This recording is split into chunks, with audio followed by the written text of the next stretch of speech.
Hey everybody, Scott Holden here, and before we start the show, I just want to take a minute and tell you where you can find us out on the interwebs. The best place to find us? bonecrushingjuggernaut.com. That's right, bonecrushingjuggernaut.com. And if you don't feel like typing, hey, save yourself some letters. BCJ609.com will take you there. There, you can find links to subscribe to us on iTunes, on Stitcher. You can find links to our Twitter feed, where we are on Facebook, Tumblr, YouTube, all that good stuff.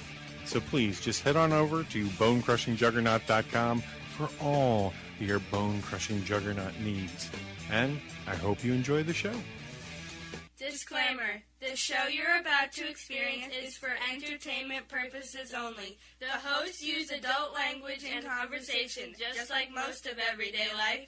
If you are too uptight, this might not be for you. Prepare to be crushed!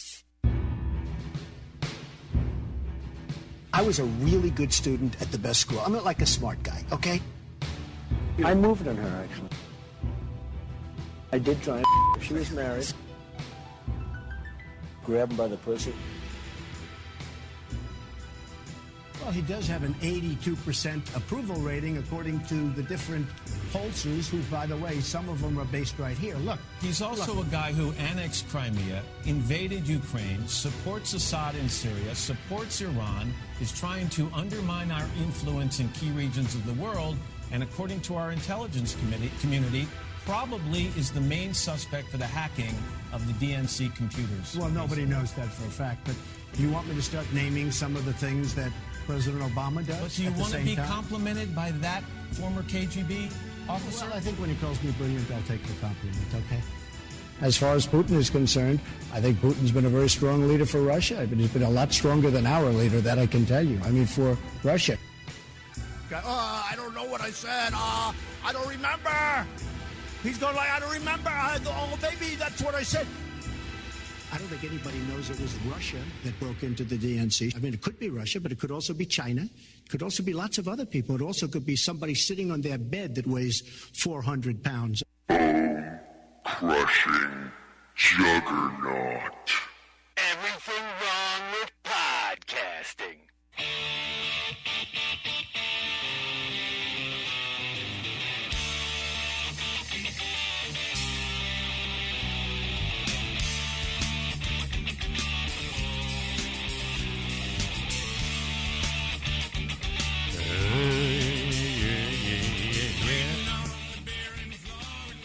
That's right.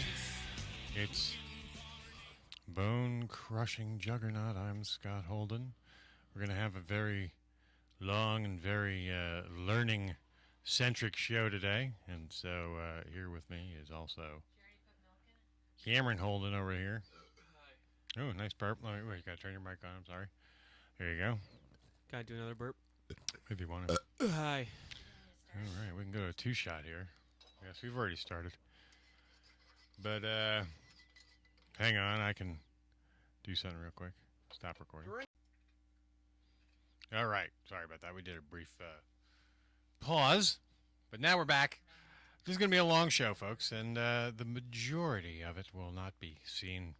You won't be looking at our ugly mugs. You'll be looking at Too bad. a little prepared education session. And it's essentially a compilation of all the, mysterious Trumpian sort of stuff that's been going on.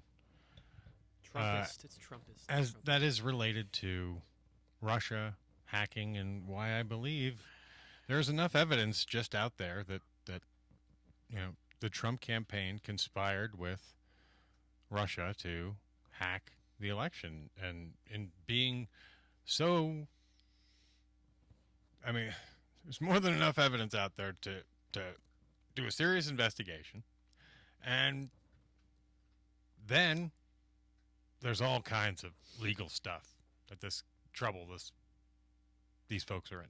So, let's start at the beginning, because, a lot of this is usually what they call conspiracy theory stuff. So, oh, way to go. Cough right into my... Sorry. All right. Jeez. So, is Trump a Russian puppet?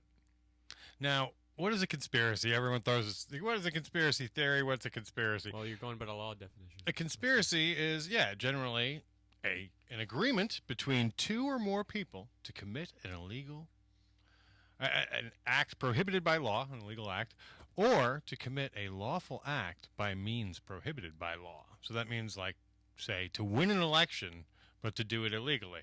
It's legal to want to win an election, and it's legal to win an election. However, it is illegal, it is not lawful to do it by means that are prohibited. All right, let's start at the beginning here. Now, this is a slideshow that I timed on video, too. So I'm not sure how exactly long it's going to take to jump into the first slide, but I think you will enjoy it. Yeah, okay. There you go. All right, so who is Vladimir Putin? I think we should start there. Oh, man. Because, I don't know that many people know who is this guy. That kind of looks like Trump's People era hear right stuff. He used to be KGB. So let's talk about who is Vladimir Putin. I'm glad you like that. All right, so Vladimir Putin was a KGB, foreign intelligence officer for about 16 years. He was a colonel before retiring in 1991 to entering politics in St. Petersburg. Then, I believe, he hooked up with... he moved to Moscow in 96 because he started to hang out with... He was Yeltsin's guy. Then, in 98, Yeltsin appointed him to the director of the Federal Security Service. Now, we're all downhill. Yeah, that is the... Well, not up, I don't know. Yeah, that's the new KGB, what we're talking about there. Yeah. Or I think it's FSB. Hey, is it 8 days after I was born? Hey. Yeah. Look at that. So, but then he rose to prominence through this thing called the Russian apartment bombing. So, and that was it was like very nefarious. It seemed as though there's a lot of people who allege that was KGB essentially bombing their own people and blaming it on a foreign power as terrorists. So get used to that, which is very much an authoritarian sort of practice. Duh, yeah. So let's go on. So then... Like the hammer and sickle. Yeah. Putin was appointed Prime Minister of Russia by his presidential successor and maintained his political dominance until 2012. Yeah. So essentially, Yeltsin made him Prime Minister, made him president. To survive, too. Yeah, so that he could get out of office without getting killed. Yeah. So Putin would have his back. Yeah. And he could die in relative, safety. Yes. Natural causes. Alcoholism, and liver failure, or whatever. I don't know how he died, but how real Russians die. Yes. The vodka and the woman. Yes. So then, what happened was during the 2012, during a big political campaign marred with corruption. The Russian Congress and wide-scale claims of election tampering and ballot stuffing. They have video of it and stuff.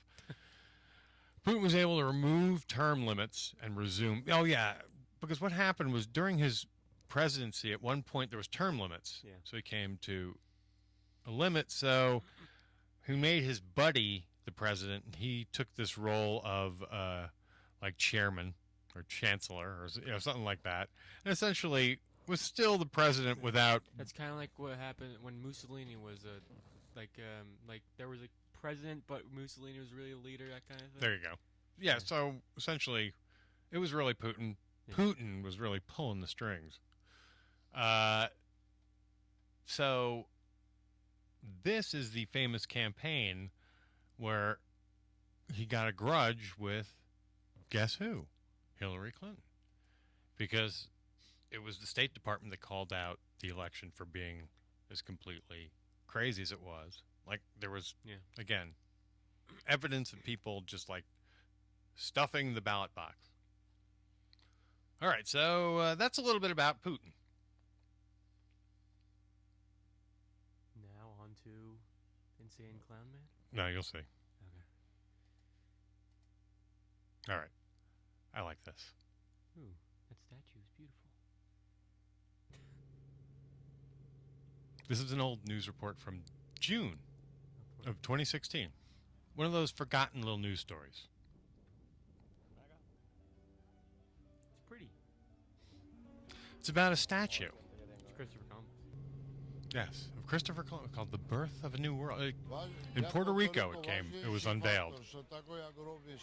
Something very interesting about this statue, though. Puerto Rico? It's now in Puerto Rico, yes. It's the tallest statue. It's bigger than the Statue of Liberty. Wow. Yeah. We'll go through the stats. I got them. It's a pretty big statue. Well, they're coming at you. Here come them stats. All right.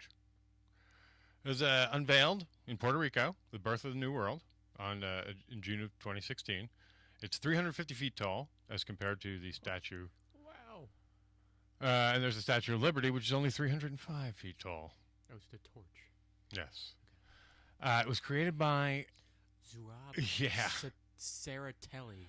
I'm guessing that's right. He's a billionaire friend of Russian President Boris Yeltsin. How would that get in Puerto Rico? And it was donated by him and the Russian government on his behalf. And Puerto Rico is an American territory, so... Yes. Well, this thing was in a boondoggle for quite some time. Okay. It was rejected by New York, Understandable. Boston, Understandable. Miami, Okay. and even Columbus, Ohio, before Puerto Rico agreed to the installation. Yeah. Moving on. Well, I guess it makes sense in Puerto Rico because that's one of the places he went to, right? It's got $40 million worth of bronze in it. Ooh. And Zubad would like to see it. I'm sorry, I can't read. At my West Side Yards development, Trump told the New Yorker in 1997. That's right. 1997 was a very big year for Mr. Trump. Yeah. And Russia. And boop. Come on now, folks. Oh, I'm absolutely favorably disposed toward the statue. That guy's a very usable guy. Yeah, the man's major and legit. Trump added. I'm sorry, I can't read with my glasses the way everything's laid out here. Sorry, folks. Want me to read it? Yeah, if you can. Well, we'll go over this one. The point's there. Should I do accents? I want to move on to the next slide. I want to do accents. Take a sip of my coffee. Here we go. So, again, I was saying that 1997, big year for Trump and Russia. First of all, Trump spoke of installing near the Hudson River in New York a bronze statue of Christopher Columbus created by a billionaire friend of Russian President Boris Yeltsin and donated by the Russian government. Of course, it didn't go in that year and took another 10 years before the boondoggle straightened out. Also in 97, I believe Trump went on his second trip to Russia. Ooh. That's right. The second trip to Russia. Where pacing happened? Trump traveled to Moscow with a proposal for a luxury residential complex to be built on the property owned by a U.S. tobacco company and publicly praised the city's potential. What else went on there? Well, it's Moscow. Of course it has. Okay. Oh, of course, his first trip to Russia was back in 1987. That was then the Soviet Union, and he traveled there with his first wife, Ivana, to search for hotel sites as well for a possible joint venture with the Intourist, which is the Soviet, spy-run tourist wing hotel. Okay. So creepy. Yeah. They've other countries, have since the Iron Curtain have lifted. They've inherited the hotels, and all the intelligence apparatus is essentially there, just abandoned. So they turn them into a museum to show people this is what was going on during your stay in the past, during the Iron Curtain days. Yeah, I'm gonna lose that. I was reading that I don't really need it as much. All right, where are we?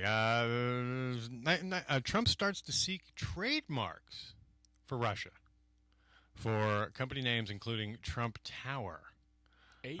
8 trademarks are made for Russia between 96 and 2008. When Obama was. So there you go. He's got a lot of business in Russia.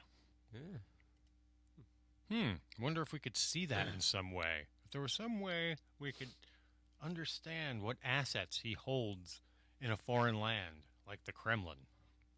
Maybe if we were able to see his taxes or something. All right. Oh, Trump described Russia as out of control. It's out of control. Out of control. I think in 1999, look, he's still using the same bullshit terms, you know? It's out of control. It's a disaster. It's like, right. It could be. That's what he says about us now. We're a disaster. So I guess someone was not playing with him at the time. Yeah. But in 2007, he makes his third and biggest trip. That's right. And this is to promote. Oh, I'm sorry. I'm a trip ahead. It's the fourth. It's the really big one. This is the Trump vodka, where it's like some fancy vodka. 24 karat bottle. 24 karat plated gold bottle crap for the upper wealthy, crusty people in Russia. I mean, that's who he sold it to. That's who it was hobnobbed for. Okay. Nothing weird there. Russian oligarchs. Yeah. I'm going to hang out with Russian oligarchs. His fourth trip, that's when the big NBC sold the rights to host the 2013 Miss Universe pageant. Trump. Moscow is very interesting and amazing place. And the Trump Tower, Moscow, is next. This is the history of the man's connection with Russia. Now things start to heat up. Let's see some of those tweets, I think, from her back then. I believe that's what's coming next. Yes, this is Trump's own words about what was going on in around that time. Ago. This is, let's see, what did he say here? Want to read these for us? Trump, then a private business controlling beauty pageants, among other interests, tweets. Do you think Putin will be going to the Miss Universe pageant on November in Moscow? If so, will he become my new best friend? Oh, my God. All right, next one. I can't do this. You gotta. It's so funny. Trump's tweets. And this is from March of 2014. Putin has become a big hero in Russia with an all-time high popularity. Obama, on the other hand, has fallen to his lowest ever numbers. Sad. How sad. Wrong. Sad. Yeah, it's like all the same shit. Trump tweets. I was in Moscow recently and I spoke indirectly and what the fuck? With President Putin. Indirectly and directly. Okay, what does that mean? Well, okay, the first one we know what that means, indirectly. Yeah. The second one means directly. Like literally in his face. So he's admitting to speaking with Putin.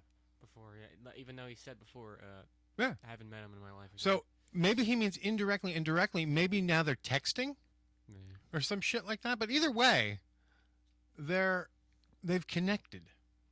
So he's admitting it. So he's lying then or lying now. Yeah. With President Putin, who could not have been nicer. We had a tremendous success. We had a tremendous success. There you go. What is that? What does that even mean? Exactly. They must have had a meeting of some kind.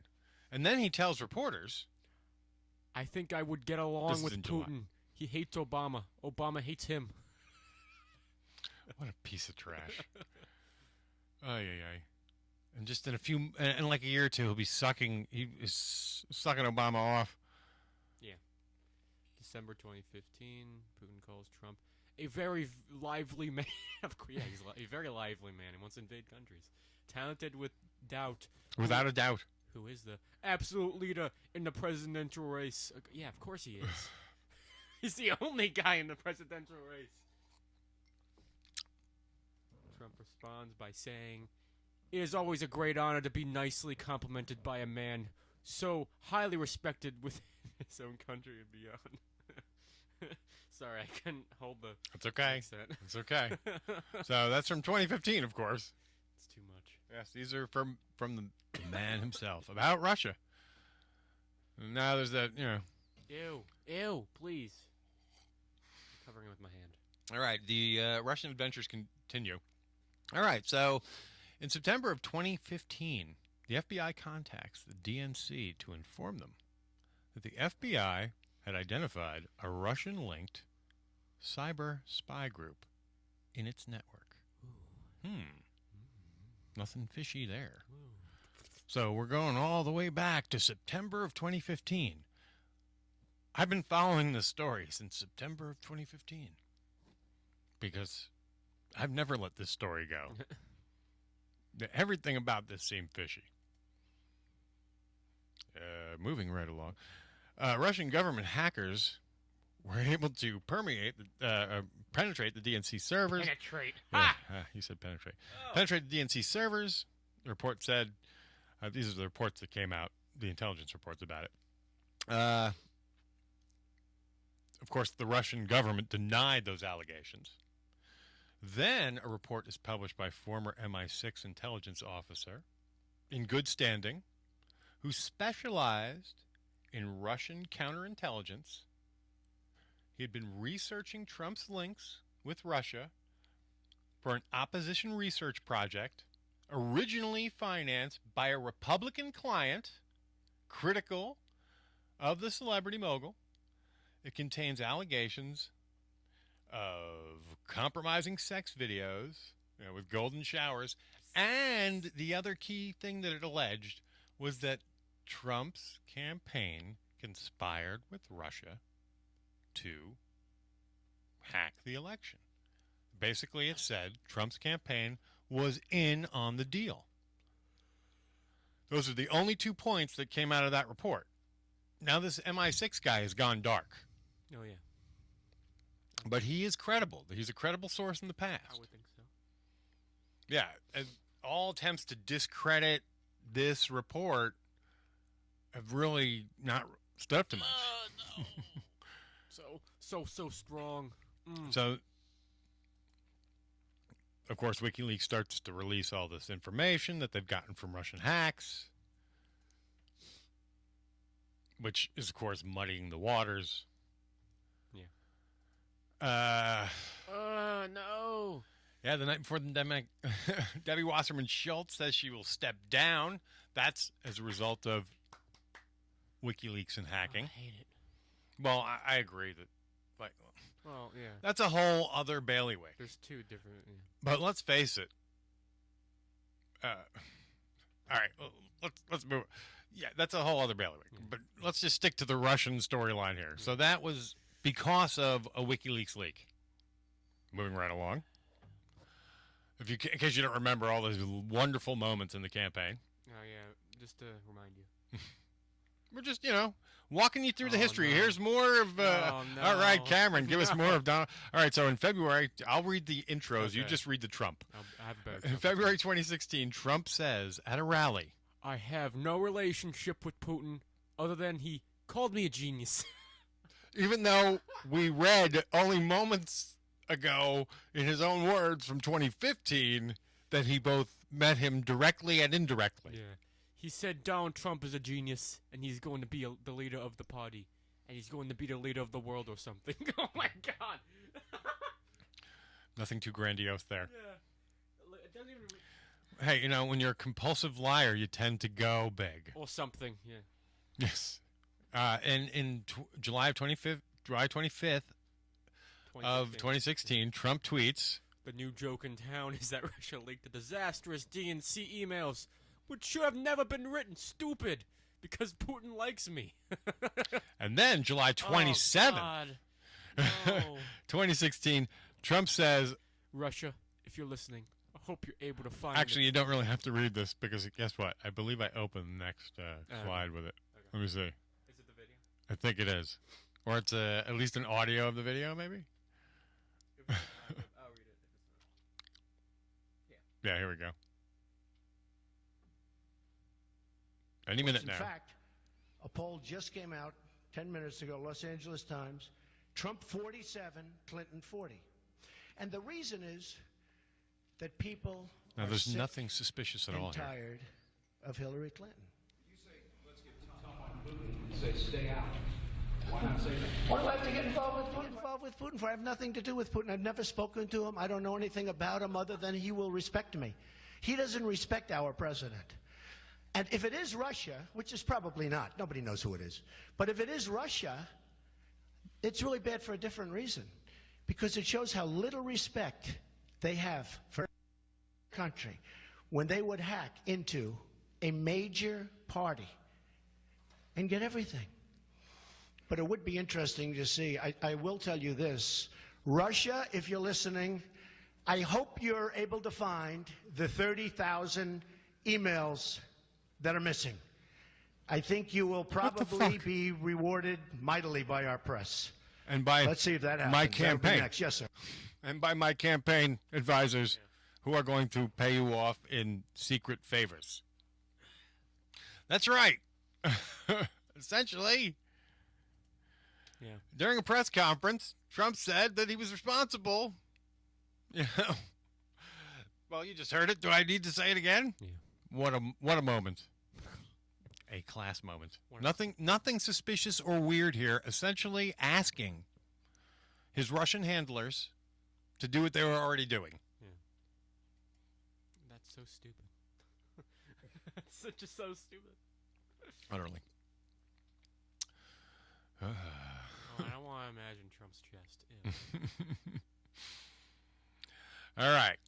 So, on August 18th, 2016, Paul Manafort, that was, a guy running Trump's campaign, resigned over connections to the Kremlin.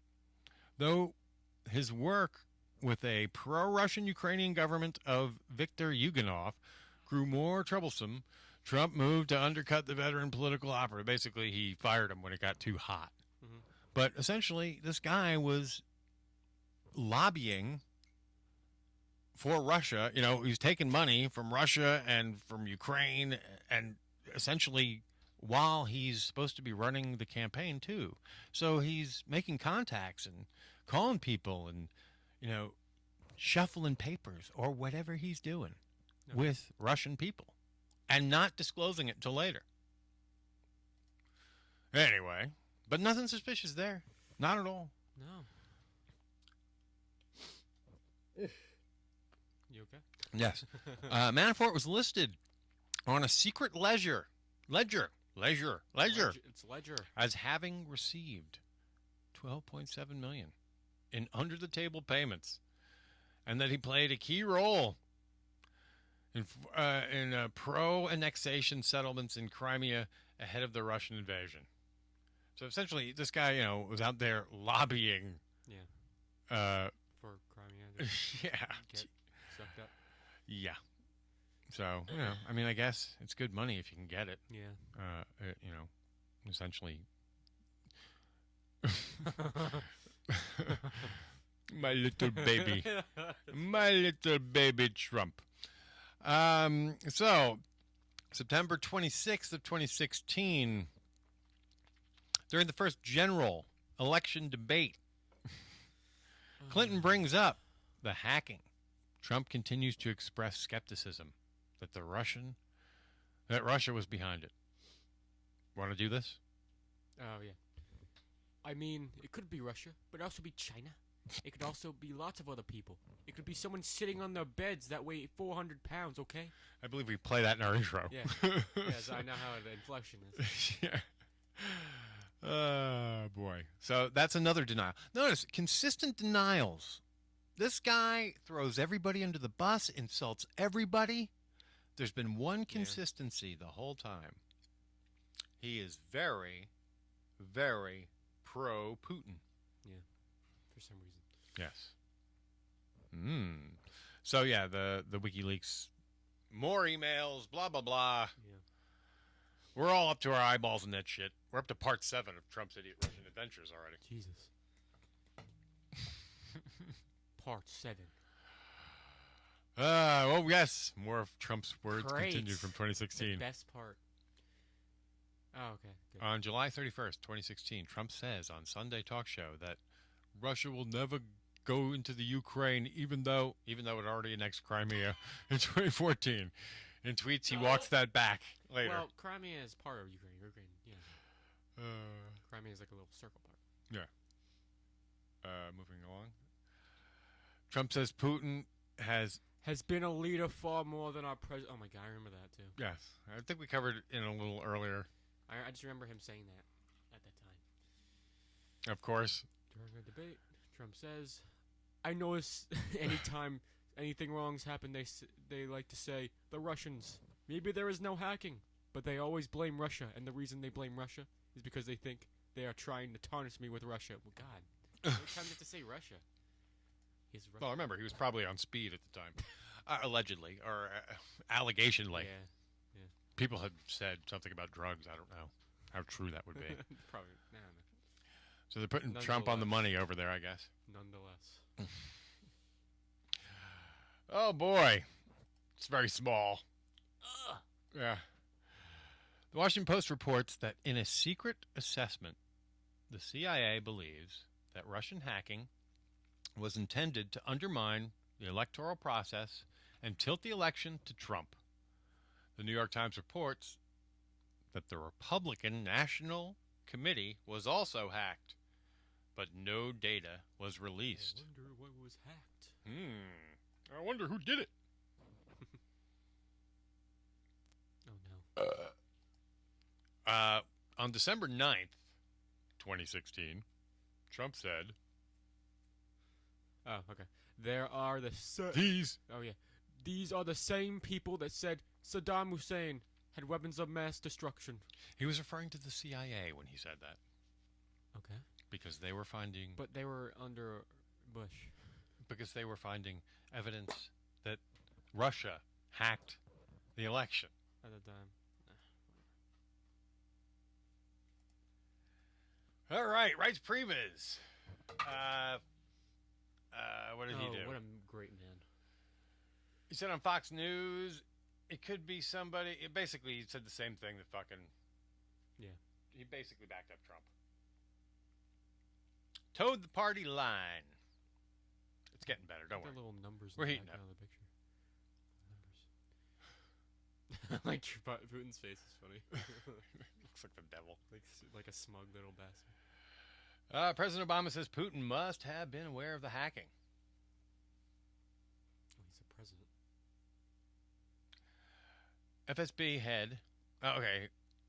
This was interesting. This is one of those under the radar stories. On the 26th, it didn't go reported until more recently. FSB head of Cyber Intel Division was basically black bagged and disappeared. He hasn't been seen since. Ew. And he's been treason. Treason's what he's been charged with. That's creepy. High treason. The head of Cyber Intel. Think about that. That's creepy. What would his job be? Maybe hacking? Intel? Something? Someone? Maybe they needed to plug a leak? They're cutting all ends. Maybe they found out that the leak was there and they plugged it. U.S. announces on December 29th, which is 3 days later. That's when we announced those sanctions. General Flynn spoke with Russia the same day. And evidence came out last night that's not good for General Flynn. It appears that the intelligence community had the guy he was calling under surveillance already. Uh-oh. Yeah. And they heard the whole conversation. And essentially, it's him saying to a Russian operative, don't worry about the sanctions. We'll straighten it out after we're in charge. To which the next day, Putin then comes out and says, oh, we don't care. Come to our... hang on. Oy. Let's just let this play out because it's easier through this way. Oh, yeah, General Flynn makes that phone call. There you go. Yeah. I believe I know what's coming next. Oh, do you? Oh, yeah, more Trump zones wars. Oh, darn. We're gonna drill into these two stories in a moment, but let's go through these. Trump says. during a debate, what did Trump say? I know any time anything wrong Oh, happens, we already did this one. I'm they sorry. like to say, the Russians! Yeah. I don't know why I doubled down on that one. I'm just going to say that. Yes. The Washington Post. Okay. You read that. These are the same people. Oh, wait, all right. I'm doubling down now. Apparently, I didn't clean up my slides as well as I thought I did. Okay. Oh, that's the BuzzFeed comes out. Oh, yeah. To which he said, intelligence agencies should never be allowed this fake news to leak into the public. One last shot at me. leak. Are we living in Nazi Germany? He would know. He's trying to... And I really am getting scared because they do sound like they're trying to gin up some kind of war or some kind of attack, terrorist attack on ourselves. What they're doing today, right? What? The mass deportations. Oh, yeah. Well, that was yesterday. Yeah, well, yeah. Well, I'm sure it's continuing on. Boy, nothing weird about Gestapo's rounding people up. Yeah. Oh, wow, I got more. I didn't realize. Part 10. Yeah. Hey. Come on. Move along here. I timed these out badly. Okay. BuzzFeed and CNN. That's about the MI6 dossier. I kind of talked about that. Putin denies a claim. Oh, this is a good one. Putin denies the claim of Russian hacking and Trump sex tape. Trump, when he came to Moscow a few years, he was not politician, Putin said. We did not even know about his political ambitions, Putin said. He was just a businessman, one of the richest men in America. Is someone's really thinking that our intelligence agencies are chasing every American billionaire or what? Of course not. It's just a complete nonsense, Putin added. I find it hard to believe that he rushed to some hotel to meet girls of low morals. Loose morals, sorry. Although ours are undoubtedly the best in the world. So essentially, that's a veiled threat. I think that's more of a reminder to Putin, to Trump. Hey, Trump, keep your fucking mouth shut. Remember, we got shit on you. That's him like dangling, because he didn't need to say anything. He didn't need to talk about prostitutes. Yeah. That was a veiled threat. Like, oh, jeez. That's why fucking Trump shuts the fuck up. Anyway, moving right along. Hey. So, I mean, these are all out there right in the news. You don't have to go, this is evidence. This is all evidence. Because you put all these pieces together, and what do you got? You got a lot of smoke. Yeah. When there's a lot of smoke, there's usually fire. Now, this is important to know. Yes, it very is. This is just a Tillerson tie-in. So people will go, well, why the fuck, would there be such a big... What's the connection? Well, one of the connections is, of course, the oil. Oil. There's a big, deep oil field that Russia can't get at with its own technology. They need Exxon.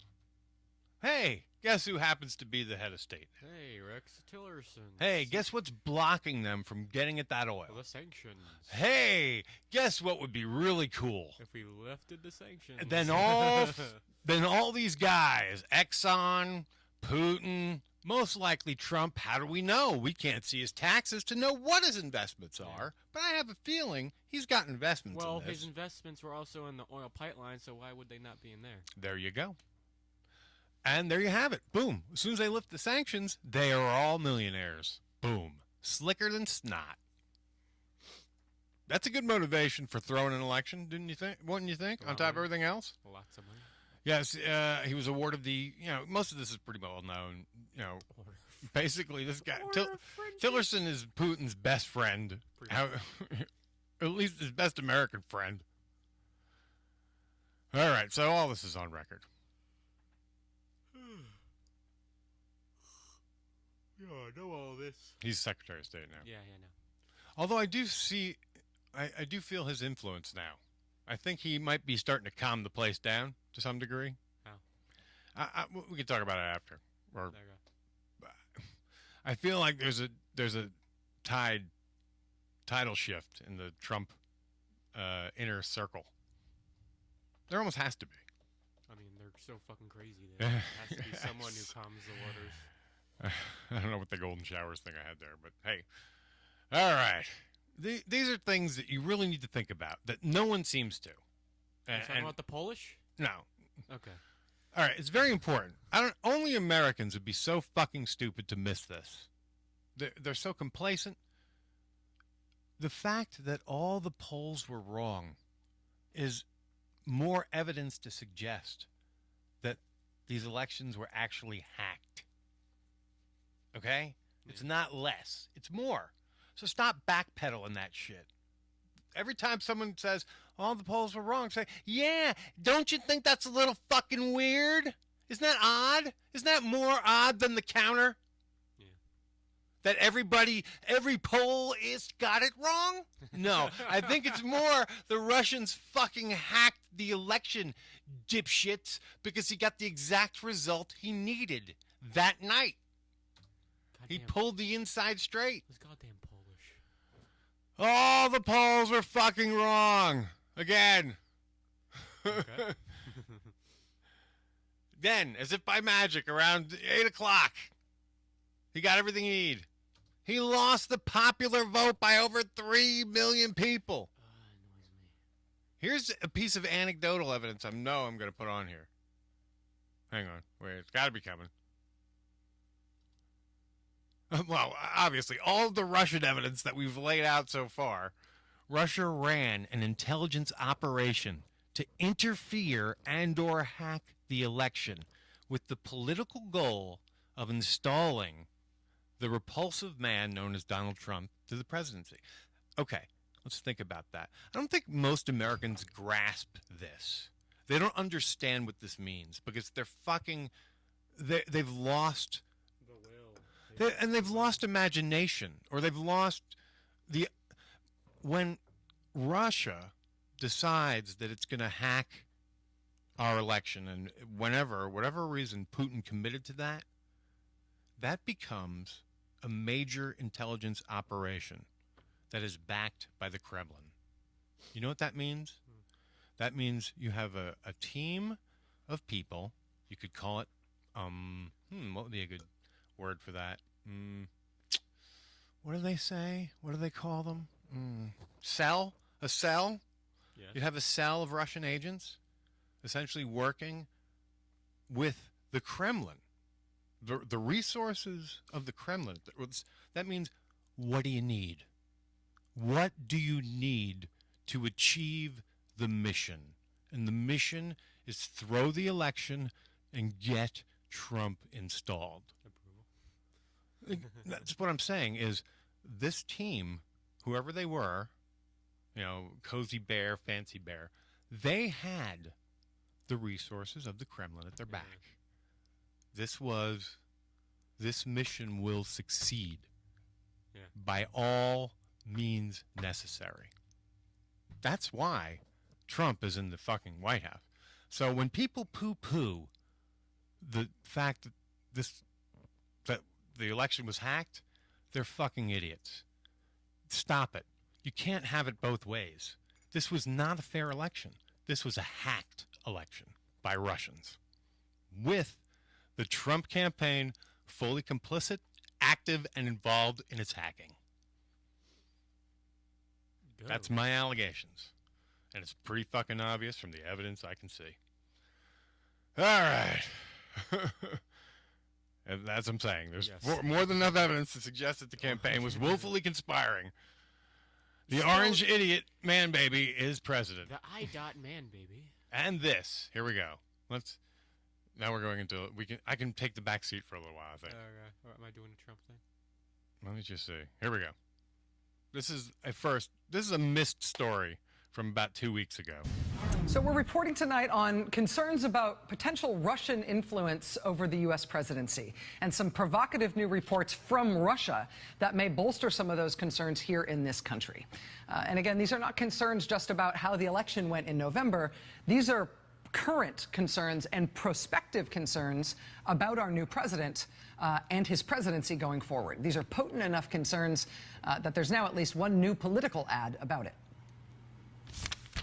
The president has a secret. What is it? It's the reason Donald Trump always puts Vladimir Putin first. Why Trump insults and abandons our allies, but basks in Putin's praise. Why he compares American intelligence officers who protect us to Nazis and covers for Putin's attacks on our democracy. He hides connections to Russians, and troubling stories keep coming. Is Donald Trump compromised? How can we trust him if he won't come clean? That ad is now running on national cable. It's being run by a group formed by Evan McMullin. Remember him? Former CIA officer who ran a conservative campaign in a few states against Trump in the presidential election this year. But the questions that are raised in this ad, again, prospective questions, not questions about the election looking back. They are questions about the presidency and highlighting the fact that these concerns about potential Russian influence, they're not going to go away. The further we get from the election, those concerns and questions are going to recur and get more acute and potentially get more troubling if the new administration continues its current tack toward Russia, if they behave toward Russia in the way they have telegraphed. And, you know, there will be an investigation into Russian efforts to influence our election on Trump's behalf. That will be carried out by the intelligence committees in the House and the Senate. Both of those committees, of course, headed up by Republican chairmen who were not excited about taking on those investigatory responsibilities.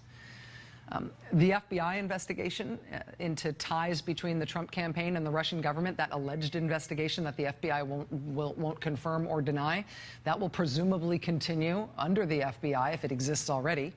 Even though Jeff Sessions will now be the head of the Department of Justice, and Senator Sessions has said that he will not necessarily recuse himself from any investigations of the Trump campaign, even though he personally was formally part of the Trump campaign. So the investigations will continue. However much confidence you have in them moving forward under this Congress and under this administration. But even without those, we do have these existing declarations from the intelligence community, right, which we got under the previous administration. We've got the information that they gave us already before Trump took over. And as we now see the Trump administration starting to act, including the way they're starting to act toward Russia, for a while at least, we're sort of on our own as citizens in terms of our assessment about whether or not what the intelligence community told us is true, whether or not Russia really did interfere to help elect the guy who is now our president. And one of the things that we as citizens, and certainly we in the press, have been watching for in order to assess the veracity of those claims from our own intelligence community, what we have been watching for in part are signs from Russia, signs in Russia that might corroborate anything that we've been told by our intelligence agencies here in the United States about what Russia did. I mean, in public, obviously, all Russian officials, the Russian government up and down, they completely deny all of it.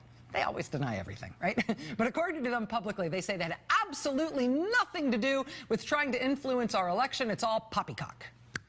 Well, once our intelligence community made detailed allegations about what the Russian government did to influence our election, we have since been watching to see how Russia would react to those detailed allegations. Because think about it for a second. I mean, even if, you know nothing about how Russia operates in particular, even if you know nothing about spying other than what you read in spy novels, think about it, right? If these allegations about what Russia did, these allegations from our intelligence community, if they're all false, if it really is all made up, and Russia had nothing to do with interfering in our election, then we should expect zero response in Russia to those allegations. There's no reason for them to respond to any of it. It's all poppycock. It's all made up. Who cares? But if our intelligence communities told us true things, if what they told us is not made up, if some of it really is what Russia did, if even what that ex-MI6 agent put in that dossier on Trump, if any of that information that was published was true, you would expect a reaction inside Russia. I mean, think about it. Put yourself in their shoes. You're some Russian high-ranking official. You know, imagine you're Vladimir Putin. You're flipping through this dossier, which you know has been circulating widely, ultimately gets published in the United States. You're flipping through it, or you're flipping through these intelligence community documents about Russian interference in the election. You're flipping through it, and you're thinking, no, that's made up. No, that's made up. No, that's made up. Hey, wait a minute. That bit's true. We did do that. If you're the Russian government, if you're a Russian official, and anything the U.S. intelligence agencies, anything in that unconfirmed dossier, anything in it turns out to be true, you act, right? Because that's a problem for you and the Russian government. Because how did the West find out? You then have to figure out how the U.S. government, how American intelligence, how Western intelligence sources got hold of some true thing that the Russian government secretly did.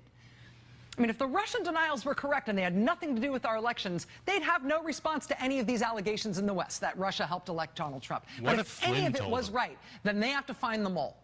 They have a responsibility in Russia to find out how that true information about their own actions got out. Who leaked it?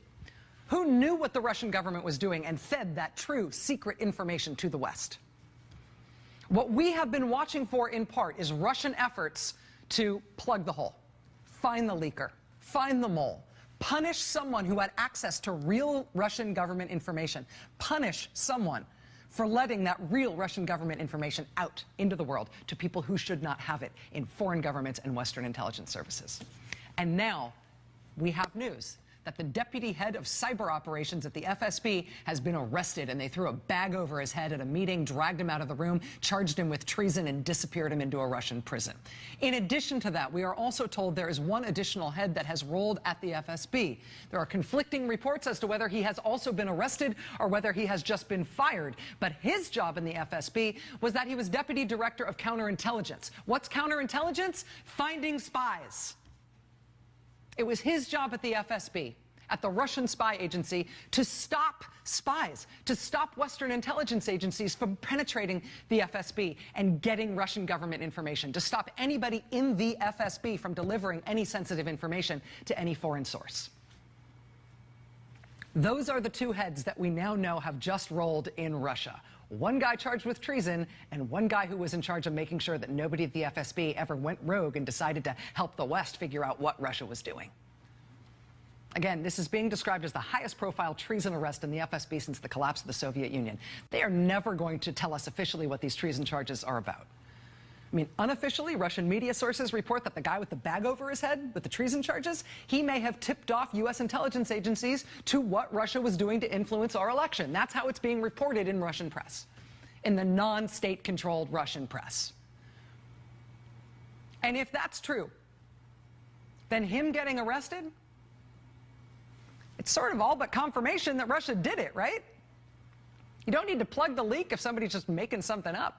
You do need to plug the leak. You do need to arrest somebody for treason if they're giving out real information. And for us here in the United States, watching the actions of our new president and wondering what motivates those actions, this is our first foreign corroboration that he really may have been helped on his way to the presidency by a hostile foreign power, which creates new urgency for us to know whether his actions toward Russia now, as our president, are a thank you, are reciprocal, or some kind of payment for what they did. Yes, listen to what they say, but watch what is going on as well. We'll be right back. All right, so that was a big story like 2 weeks ago that, like, of course, was completely wallpapered over. If you weren't looking, you didn't see that. Most people probably don't even know about it. But there you go. Now, I'm back. I was laying back and I was thinking, well, hey, that's a big story that no one paid attention to. But then, this dropped last night. So I'm just going to keep on playing. Ugh. And I also want to say, I just want to throw this out there. Maybe Flynn told the Russian guy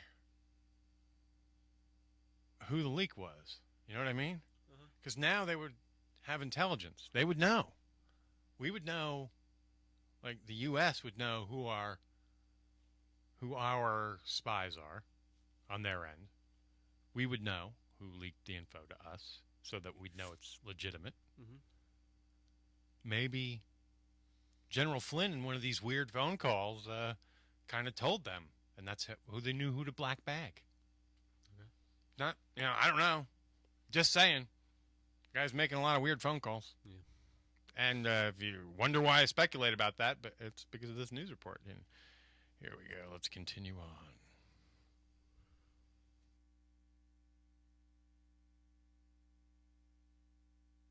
Last night at the very end of this show, we reported some breaking news that the Washington Post had just published a news story about the National Security Advisor Michael Flynn. And it was a very carefully written story. It was long. It had 3 bylines of 3 very big deal reporters from the Washington Post. At one point in the story, they mentioned they had 9 sources for the central claim in their reporting. Whew. Today, the New York Times published their own version of the central claims in that Washington Post story. And, you know, at one level, I can appreciate that this story just kind of looks like, oh, I've heard something about this. Oh, the sinkhole's spreading a little further, right? Seems like an incremental development in the ongoing concerning news about the new administration and its ties to Russia. Right? It just feels like an incremental, marginal little shift in something we've been watching for a long time. But if you can step back from the story just for a second, if you can look at it fresh, maybe array some other news stories we already understand around it for the purpose of gaining perspective on it. I think what this new development is about the National Security Advisor is basically like an 800-foot tall dam that's about to be overtopped. This is not a little marginal development in a medium-sized story. This is like an, oh my God, you can't possibly keep running water down this thing. What do you mean we have no choice? She's going to blow. We've got Congressman Adam Schiff from the House Intelligence Committee going to be joining us live in just a moment to give us his perspective on this story. He said today, if this new development, if this new report is true, then the National Security Advisor must be fired. So he obviously thinks it's a big deal, but let me break it down this way. Basic revelation is sort of simple and stunning when you boil it down. Right after Christmas this year, when Barack Obama was still president, the U.S. government announced sanctions against Russia in retaliation for them interfering in our presidential election. You might remember they took back that waterfront compound that had been used by Russian intelligence in Maryland, and they kicked a whole bunch of Russian diplomats out of the country immediately with no notice. And at the time, you might also remember, we were advised to expect retaliation, tit for tat, right? Whenever we expel diplomats or, seize property or do something like this, there's always a tit for tat reaction between either the Soviet Union and us or now Russia and us. It's been this way for decades. So the Obama administration did their sanctions, kicked the diplomats out on the 28th of December. And we all braced on the 28th of December to hear what Russia was going to do in response. But they did nothing on the 28th. And then on the 29th, there was this entire day in which they also did nothing. And then when they did announce their response on the 30th, their response was, we're not going to respond. It was weird. The Kremlin, expressed its disappointment that Russian diplomats and their families who had been stationed in the United States would now have to be in transit over the Christmas holiday. And that's so sad for the kids from those families. President Putin further explained that he wouldn't be doing any tit-for-tat retaliation. He would not be expelling any American diplomats from Russia. And in fact, American diplomats and their families, their children in particular, would be welcome at the Kremlin to come to his Vladimir Putin Christmas party. It was so weird.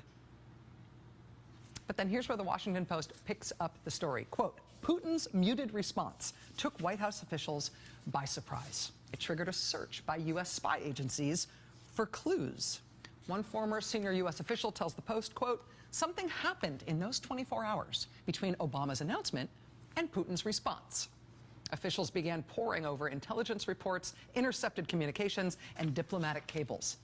They found evidence that Trump National Security Advisor Mike Flynn and the Russian ambassador to the United States had communicated by text and telephone around the time these sanctions were announced. Now, one of the nice things about this reporting is we get this kind of blunt admission that, quote, U.S. intelligence and law enforcement agencies routinely monitor communications with Russian diplomats.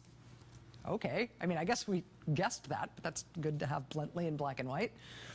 One of the other nice things about this reporting is this blunt force take-it-to-the-bank assertion by the Washington Post that their sources on this story are, quote, 9 current and former officials. 9 who were in senior positions at multiple agencies at the time of the calls.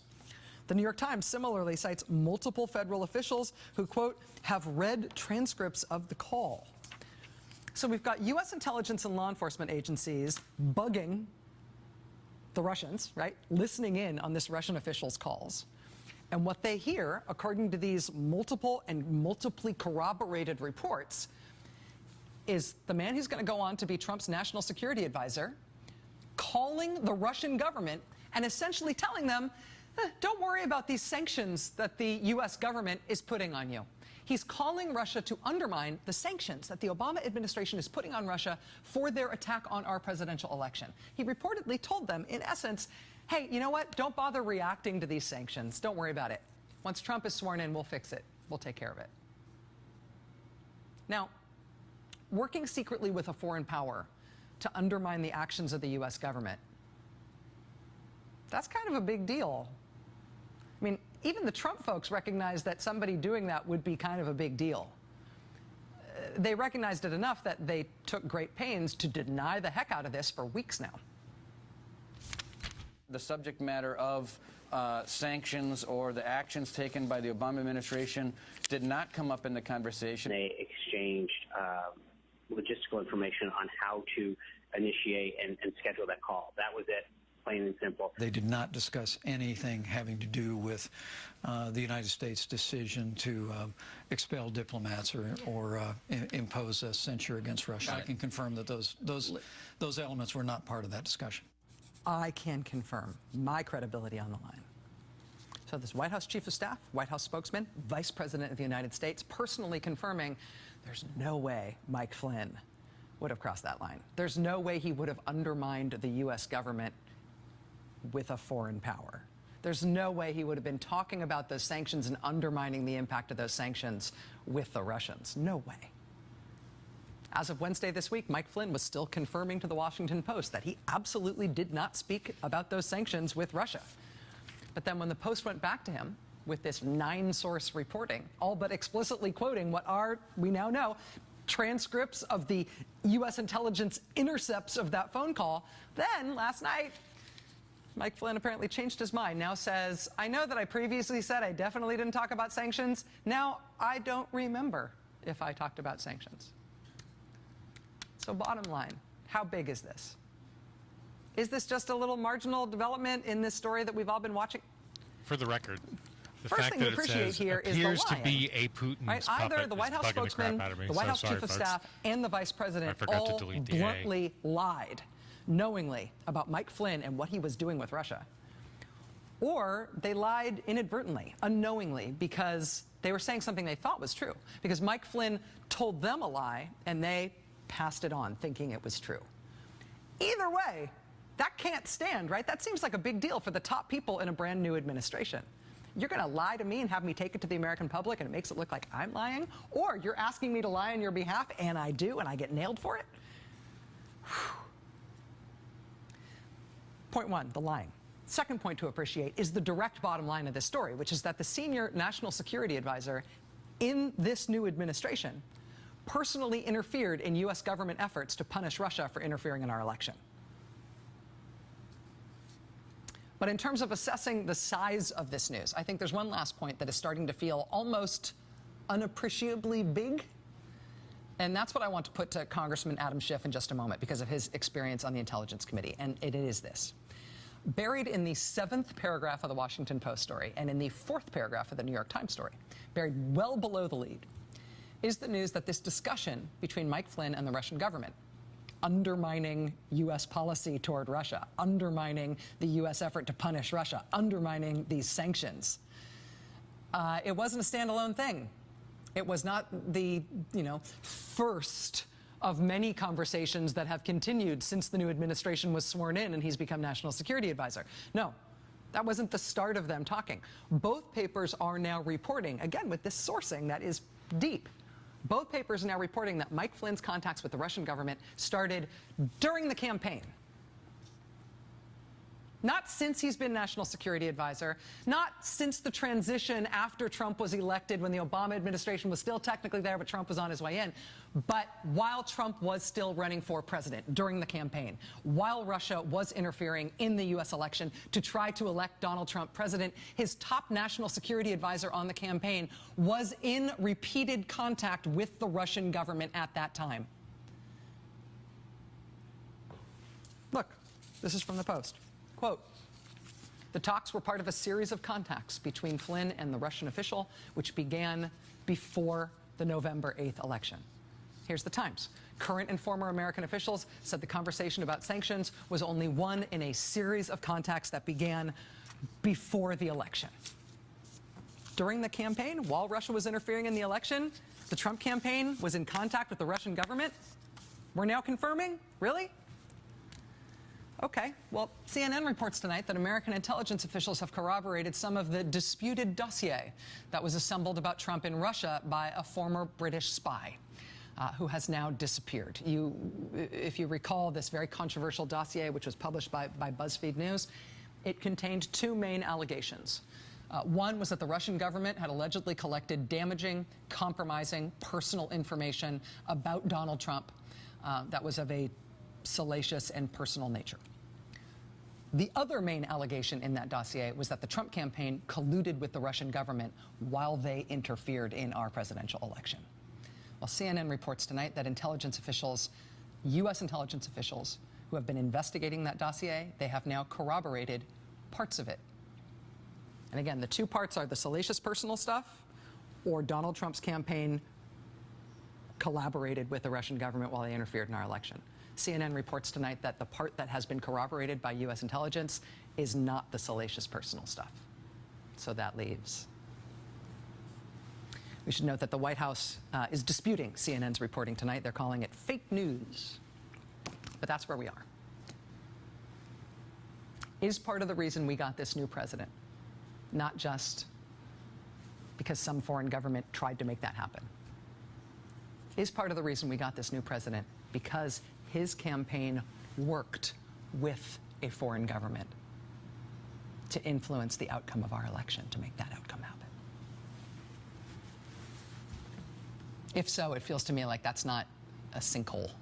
You know, that's not a busted spillway or an eroded hillside. To me, that feels like blowing the dam. We're blowing the dam. How's that make you feel? I don't know. Fucked up, right? Yeah. Well, that's the end of the little show It's there. funny because there's only like one thing you can impeach Trump on. You can impeach him on like 5 things at this point. Yeah, the amenities clause and all that shit. But this is the scary stuff. You know what I mean? This is. Oh, I guess I gotta pull out of this. There we go. Oh, in the corner. You were in the corner. So, yeah, there you have it. Now, some of the things to think about now as this unravels. Anyone in the Trump campaign and or administration now who knew of this shit prior, then they are now like, they have the ability to blackmail Trump, or, you know, they just have dirt. Or they themselves are just as guilty. You know what I mean? They are in. So you have to wonder, which of those people, besides now Flynn, is Bannon in on it? I have a feeling he is, because I don't see Trump as being the guy smart enough to know who to tell. You know what I mean? I just don't. I have a feeling he told everybody, hey, I got Russia doing this for me. Don't worry about it. Don't worry. The game is fixed. You know what I mean? Like, because he's a blowhard idiot. Yeah. So the question is, how many of the people in the administration know it and have to either A, keep that secret, or B, have that on him? Maybe he just, I don't know. And if so, those are people he can never get rid of. Yeah. Bannon, if he knows. Kellyanne Conway, if she knows. He probably knows. Of course. And we're all thick as thieves. When you sell your soul, you got to sell it all the way. Plus, I think everyone sort of probably doubted that they could do it.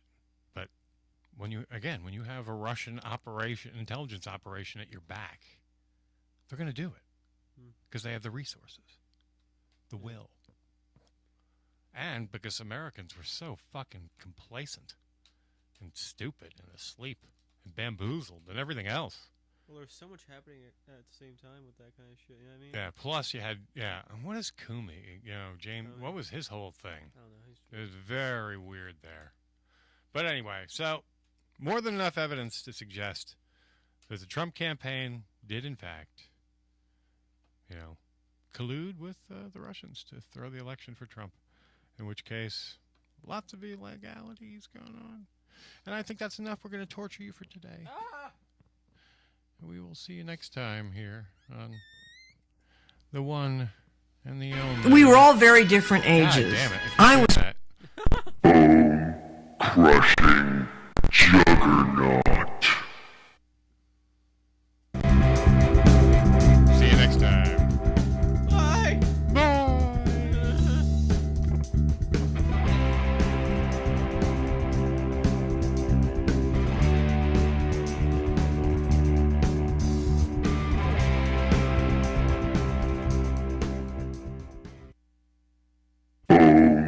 Crushing juggernaut.